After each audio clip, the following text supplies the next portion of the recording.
konflik dan pergolakan yang berkaitan dengan ideologi.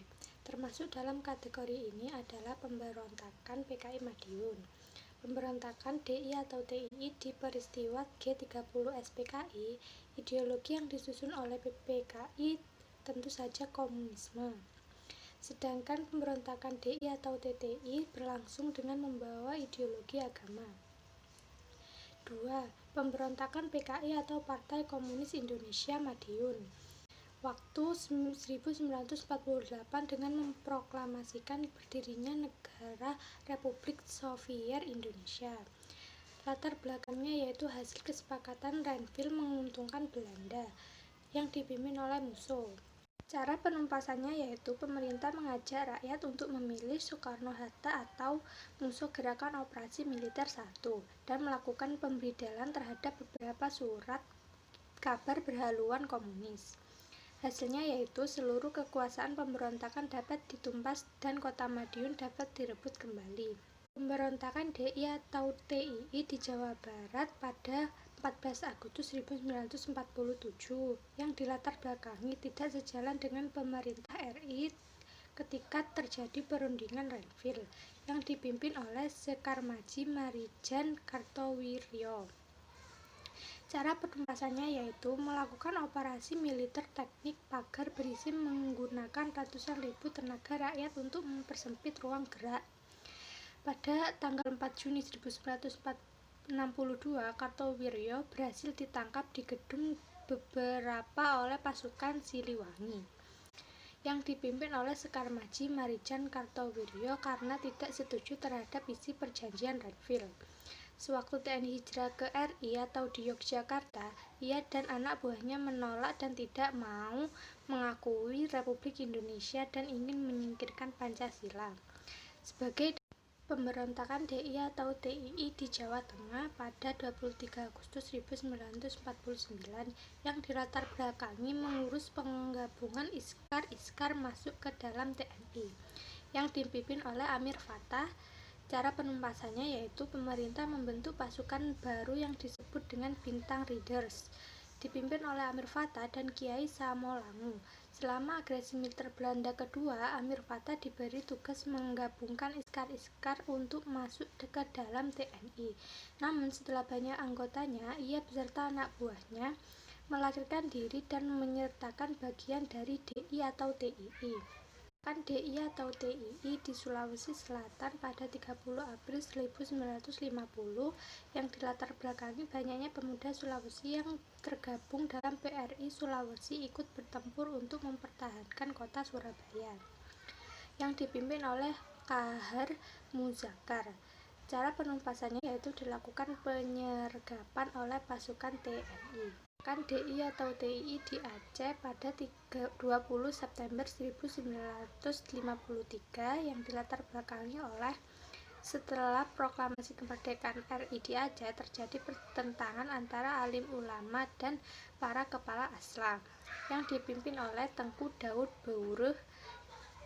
Pemberontakan DI atau TII di Kalimantan Selatan pada Oktober 1950 yang dipimpin oleh Ibnu Hajar. Cara penumpasannya yaitu melakukan gerakan operasi militer di Kalimantan Selatan.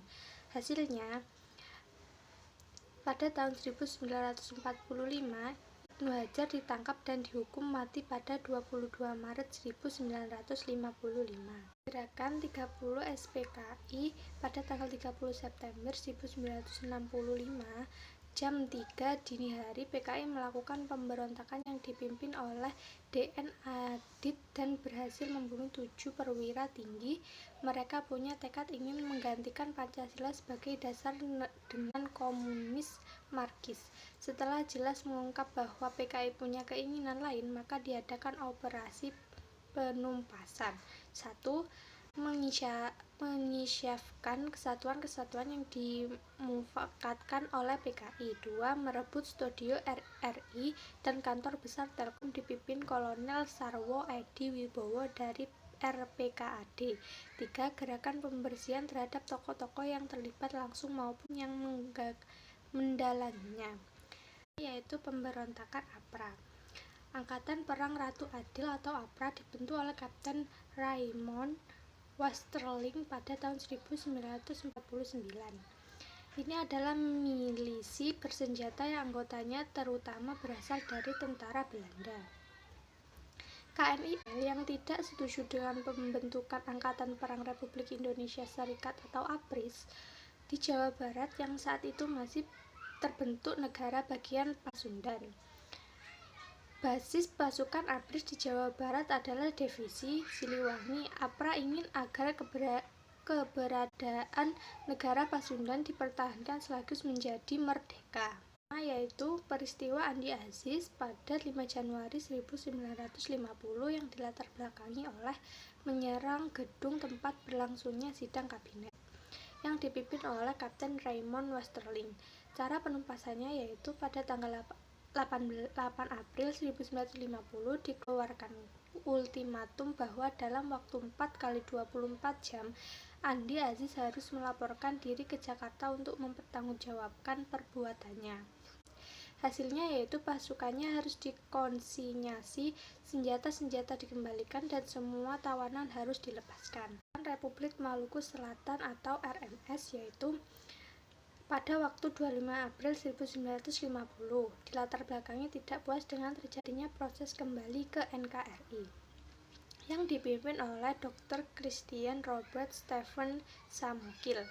Cara penumpasannya yaitu diselesaikan dengan secara damai dengan mengirimkan misi dipimpin Laimena gagal sehingga kemudian dikirimkan pasukan ekspedisi militer pimpinan Kawilarang. Hasilnya yaitu sia-sia. Kekuatan RMS banyak yang melarikan diri ke Pulau Seram dan membuat kacauan. Akhirnya Sumokil dapat ditangkap dan dijatuhi hukuman mati. Negara federal dan BFO. Konsep negara federal dan persekutuan negara bagian atau BFO Bijenkonmos Federal Overleg mau tidak mau menimbulkan potensi perpecahan di kalangan bangsa Indonesia sendiri. Setelah kemerdekaan, persaingan yang timbul terutama adalah antara golongan federasi yang ingin berbentuk negara federal dipertahankan dengan golongan unitasis yang ingin Indonesia menjadi negara kesatuan. Perbedaan keinginan agar bendera merah putih dan lagu Indonesia Raya digunakan oleh negara Indonesia Timur atau NTT juga menjadi persoalan yang tidak bisa diputuskan dalam konferensi kabinet NTT. Juga secara tidak langsung ada yang jatuh karena persoalan negara federal ini. Dalam tubuh BFO juga bukan tidak terjadi pertentangan sejak pembentukan di Bandung pada negara federal dan BFO. Konsep negara federal dan persekutuan negara bagian atau BFO Bijenkonmos Federal Overleg mau tidak mau menimbulkan potensi perpecahan di kalangan bangsa Indonesia sendiri. Setelah kemerdekaan, persaingan yang timbul terutama adalah antara golongan federasi yang ingin berbentuk negara federal dipertahankan dengan golongan unitasis yang ingin Indonesia menjadi negara kesatuan. Perbedaan keinginan agar bendera merah putih dan lagu Indonesia Raya digunakan oleh negara Indonesia Timur atau NTT juga menjadi persoalan yang tidak bisa diputuskan dalam konferensi kabinet NTT. Juga secara tidak langsung ada yang jatuh karena persoalan negara federal ini. Dalam tubuh BFO juga bukan tidak terjadi pertentangan sejak pembentukan di Bandung pada